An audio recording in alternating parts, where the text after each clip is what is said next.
notes today.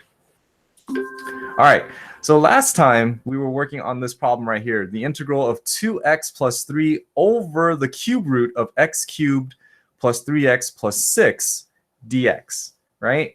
And when you come across a problem like this right here, there's no power rule, there's no quotient rule, right? Does the Canvas grade include the extra credit problem? Yes, it does, Monica. Yes, it does.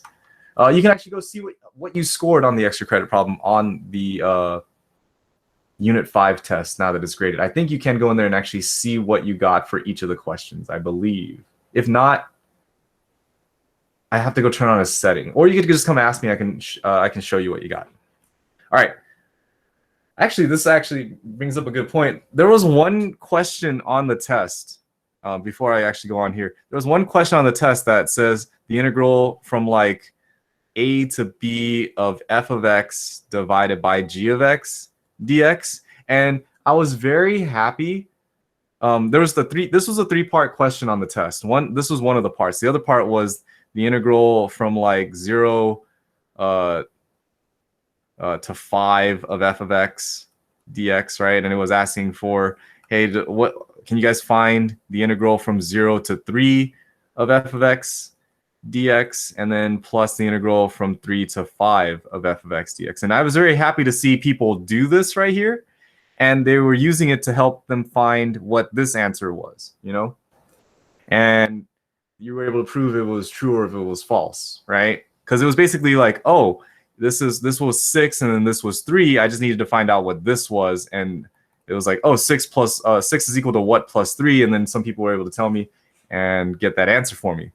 This is a property that you do need to know. This is the summation of integrals property, and that is true.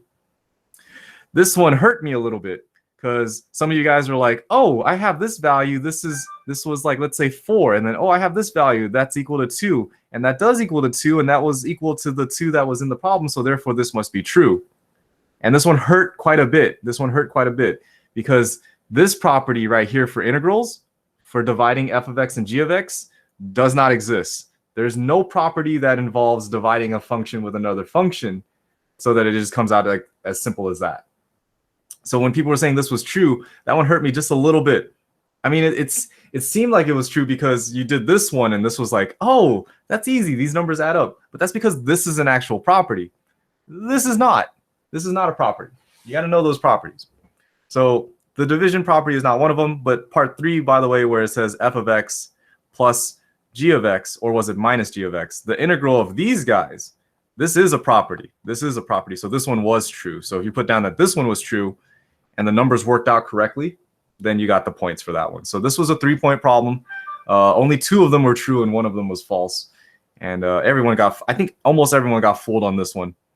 There is no division property for integrals. Okay? So that's why when I come to a problem like this and I saw this one, you can't integrate this. I can't just do the integral at the top and then divide by the integral on the bottom because there's no property that does that. Okay? So when we come across a problem like this, our first technique that we're going to try to solve a problem like this is called the integration, the U-Substitution method. We're substituting out for the letter U, right? And we followed these steps over here. Hopefully you guys have written them down or you got a screenshot of it somewhere. But these are the 6 easy steps that will help you to basically do U-substitution and hope that it works. And it doesn't always work, by the way. U-substitution is not a method that is always going to work. But it's nice when it does. It's a very nice type of problem. So when I look at this problem right here, we were supposed to look for one factor that looks like a derivative of the other factor, and we saw that. 2x does look like it's a derivative of x squared, so we let the non-derivative be let equal to u. So u is equal to x squared plus 3x plus 6, and then we took the derivative, and we ended up with du is equal to 2x plus 3 times dx, right? From there, we solve for dx, and we see that dx is equal to du over 2x plus 3. We put that in here, and the 2x plus 3's cancel out. And I'm left with 1 over the cube root of u times du. In other words, it's equal to 1 u to the power of 1, the negative, oh my God, knock me. This is now is the integral of u to the power of negative 1 over 3 du. And this right here, we can use the power rule for. So when I do this integral right here, this is going to become u to the negative 1 over 3 plus 1, right? This right here is going to be the power rule,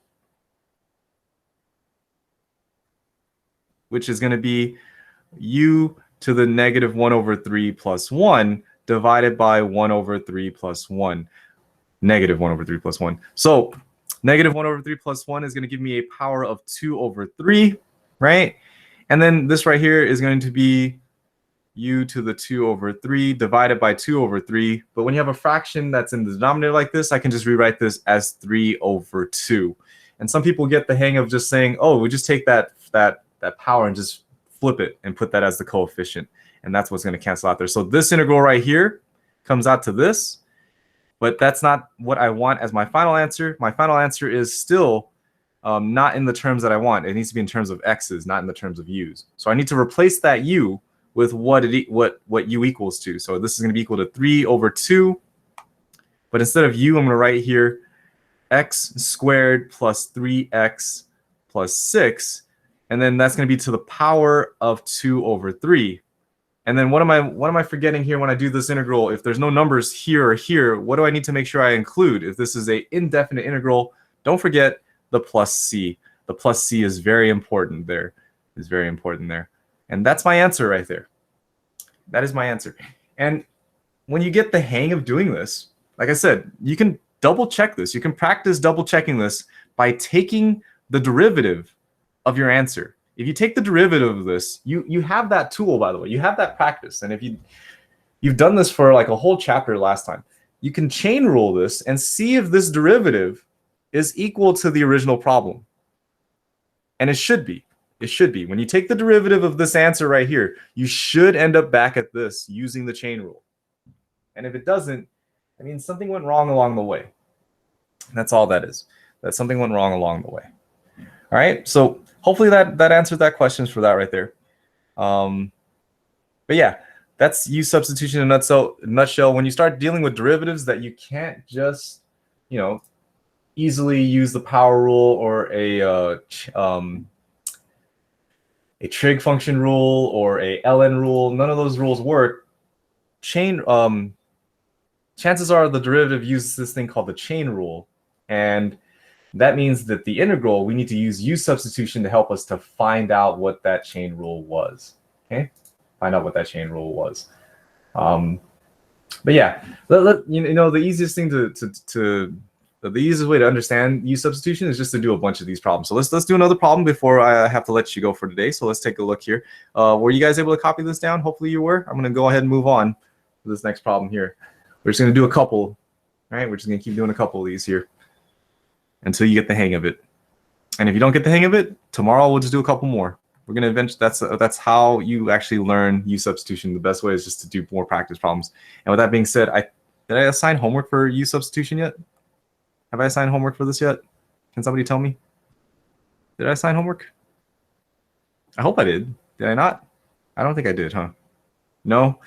Dang. All right. We'll do some more practice problems today. And then, oh, that's right. I wanted you to, if you wanted to do the curve, I wanted you to do Khan Academy. That's why I haven't assigned homework on this yet. So I wanted you to focus on helping your test score. And then after some more practice problems, I'll start assigning homework for this. So let's do some practice problems today. Let's do some practice problems. So let's do this one right here. Let's do the integral of 2 over 1 minus 2x cubed dx. Okay, let's take a look at this one right here. The integral of 2 over 1 minus 2x quantity cubed dx. Right. So again, right, when you're looking at this one, you're looking to see if there are 2 or more factors in this. And there are 2 or more factors. There's actually 2 factors in this one. There's one in the numerator, and then there's one in the denominator. And do you see that the numerator kind of looks like it's the derivative of the denominator, right? I know it's like, knock me. No, it doesn't. There's a cubed up there. But if you only look at what's inside that cube, if you only look at the 1 minus the 2x, the derivative of 1 minus 2x is going to be negative 2. Which the numerator is a form of that. It's not negative, but it's a form of it, right? It's a form of that. So what I'm going to do right now is I'm going to let u equal to the form that is not the derivative. That is not the derivative. And that's going to be 1 minus 2x. This is one of the hard parts for a lot of students when they do U-substitution, and I had to fight this urge. My urge is to let u equal to the whole entire denominator, like this. But that doesn't actually help me for this problem. Because when I take this derivative, du ends up becoming very, very complicated. You have to chain rule this thing, and you'll have x to like a power of 2. And I don't have any x's in that numerator. So this doesn't help me. And this is one of the things. U-substitution is a bunch of trial and error sometimes. You're going to try some functions and let them equal to it. And if it doesn't work, try something else. And hopefully it will become something that's a little bit easier to deal with. All right. Once I let u equal to this, I'm going to take the derivative of both sides. So derivative of u is du. Derivative of 1 is 0. Derivative of negative 2x is going to be negative 2. Derivative of x is dx. Okay. These are a little bit different from when we did learn this last chapter because these are called differential equations. I know before you would say, knock me, and when we learned this before, you had me write it out as du over dx is equal to negative 2. And that's the idea when you're taking the derivative with respect to x. But just for our simplicity's sake, or not, just to make it easier for us when we're dealing with these differential equations, you see how dx is by itself? I'm going to put the dx with respect to whatever the variables are on their side. So with this u is going to become a du, with this x is going to become a dx, as opposed to writing it like this. This is how we used to do it. This is how we used to do it. But for our U-substitution, it's easier this way. Okay? That's the first step there.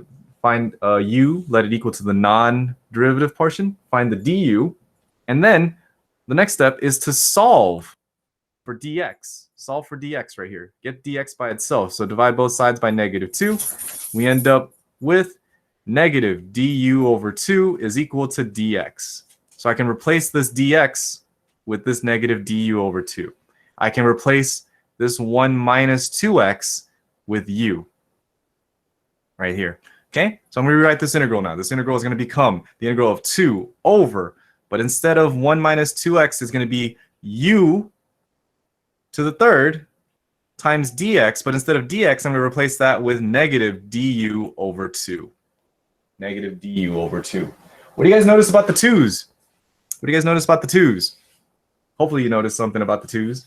The 2's should cancel. Yes, they cancel out. This 2 and this 2 cancel out. I'm left with now the integral of negative 1 over u cubed times du. Right? That negative sign I'm going to put in front right here. And remember, there is a property that allows you to move a coefficient out of the integral. Again, this is one of those properties you got to know about integrals, right? There's no division property, but there is a coefficient property. This negative sign I can write in front of the integral and deal with that later. 1 over u cubed is the same thing as u to the negative third power du. And now this integral that looked really ugly is now a nice power rule. Do you see it? It's a nice power rule right here. So this one right here is going to become negative. And I'm just going to use the power rule on this right here of u to the negative third. What's the power rule tell me? It's going to be u to the negative 3 plus 1. Negative 3 plus 1 is going to be negative 2, right? Divided by negative 3 plus 1 as well. So whatever is up there is what I'm going to divide by. So it's going to be negative u to the negative 2 divided by negative 2. And these negative signs right here are going to cancel each other out. And I don't forget the plus c at the end there. And that's it. That's all the power rule is. So this right here is going to be u to the negative 2 over 2 plus c. And you're almost done. You're almost done. Your last step now is to replace u with what it was originally. And what it was originally was 1 minus 2x. So this final answer right here is going to be equal to, replacing this right here is going to be 1 minus 2x raised to the power of negative 2 divided by 2 plus c. And that's my answer. That's my answer. You don't have to, if you're taking a multiple choice test, they might flip it down and put it in the bottom here because that negative power would go down here and they would write it as 2 times 1 minus 2x to the second power plus c. Both of these answers are the same, by the way. I prefer this one because if it's a free response question, they don't ask you to simplify and you're good here. you can't leave it with this one right here. You can't leave it in the U form. You need to substitute back. I know that sounds nitpicky because, well, if I already defined that U is equal to 1 minus 2x, can't they just substitute it themselves? And no, I've sadly, I don't know why. They might have changed this, but I know that in the past they would penalize you if you don't substitute back to what it needs to be. So this is where I would stop right here. If you're taking a multiple choice test, which there is multiple choice sections, this will probably be the answer that's in the multiple choice. They might even FOIL that out and multiply it out because they might be annoying. The multiple choice answers are always the ones that bother me because now you're just doing algebra to try to get your answer to match. Anyways, that's the practice problem for that one. Before we do some more practice problems, I'm just gonna let you guys know you have today and tomorrow to do the Khan Academy review, and I hope you guys do so that you guys get some extra points towards the test you guys took last week. Other than that, I'm gonna pause it here and we'll continue with our notes tomorrow. Okay, we're gonna be continuing this tomorrow. Other than that, have a good rest of your day. I'll see everybody tomorrow. Goodbye. So long. If you have questions, please let me know. If you are concerned about your grade for the test, please let me know.